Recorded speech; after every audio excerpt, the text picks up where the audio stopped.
The Prophecies of Hermes. Pure philosophy. Pure philosophy is spiritual striving, through constant contemplation, to attain true knowledge of Atum, the one God. But speaking now in prophecy, I say that in time to come, no one will pursue philosophy with single-mindedness and purity of heart. Those with a grudging and ungenerous temperament will try and prevent men discovering the priceless gift of immortality. Philosophy will become confused, making it hard to comprehend. It will be corrupted by spurious speculation. It will be entangled with bewildering sciences like arithmetic, music, and geometry. The student of pure philosophy studies these sciences not as fanciful theories, but as devotion to Atum, because they reveal a universe perfectly ordered by the power of number, because measuring the depths of the sea and forces of fire and magnitudes of physical things leads to a reverent awe at the Creator's skill and wisdom, because these mysteries of music bear witness to the unsurpassed talent of the supreme artist who has beautifully harmonized all things into a single whole, suffused with sweet melodies. To simply love Atum in thought with singleness of heart, and to follow the goodness of his will, this is philosophy, unsullied by intrusive cravings for pointless opinions. But I foresee that, in times to come, clever intellectuals will mislead the minds of men, turning them away from pure philosophy. It will be taught that our sacred devotion was ineffectual, and the heartfelt piety and assiduous service with which we Egyptians honor Atum was a waste without reward. Egypt is an image of the heavens, and the whole cosmos dwells here, in this its sanctuary. But the gods will desert the earth and return to heaven, abandoning this land that was once the home of spirituality. Egypt will be forsaken and desolate, bereft of the presence of the gods.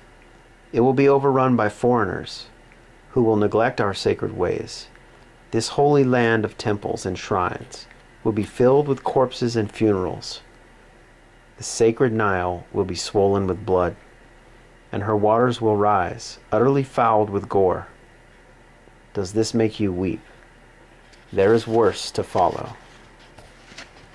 This land that was a spiritual teacher to all humankind, which loved the gods with such devotion that they deigned to sojourn here on earth. This land will exceed all others in cruelty. The dead will far outnumber the living, and the survivors will be known as Egyptians by their language alone, for in their actions they will be like men of another race, O Egypt. Nothing will remain of your religion but an empty tale, which even your children will not believe. Nothing will be left to tell your wisdom but old graven stones. Men will be weary of life and will cease seeing the universe as worthy of reverent wonder. Spirituality, the greatest of all blessings, will be threatened with extinction and believed a burden to be scorned. The world will no longer be loved as an incomparable work of Atum, a glorious monument to his primal goodness, an instrument of the divine will, to evoke veneration and praise in the beholder. Egypt will be widowed. Every sacred voice will be silenced.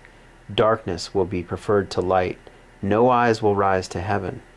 The pure will be thought insane, and the impure will be honored as wise.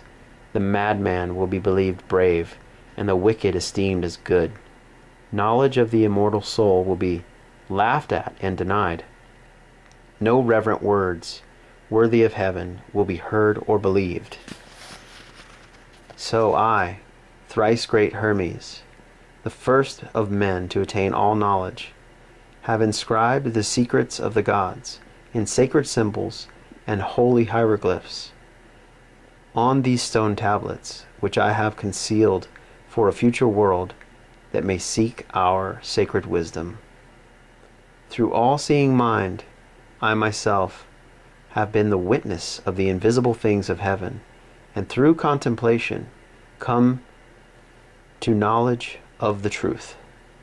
This knowing I have set down in these writings.